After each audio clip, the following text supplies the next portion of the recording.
جبهه در حد خودم برای 5-6 ماهی منتها اعزام کامل داشتیم. ما اعزاممون از نظر سرانه از همه جا بیشتر بود. من خودم با یک عده میرفتم، اخوانم با یک عده دیگه میرفتن.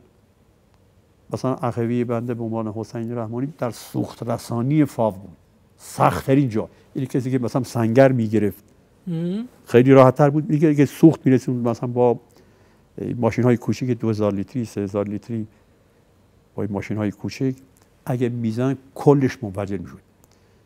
اون یکی دفعه در حد خودمون. البته ما حقیقتا احساس شرمندگی میکنم نسبت به نظام، نسبت به انقلاب. هزاران مثل رجب رحمانی از بین بره، یک انگشت شهید سلیمانی و نمیدونم تهرانی مقدم و باکری و زین الدین و شهید بابایی، اینا نمیشه. ما مدیون نظام.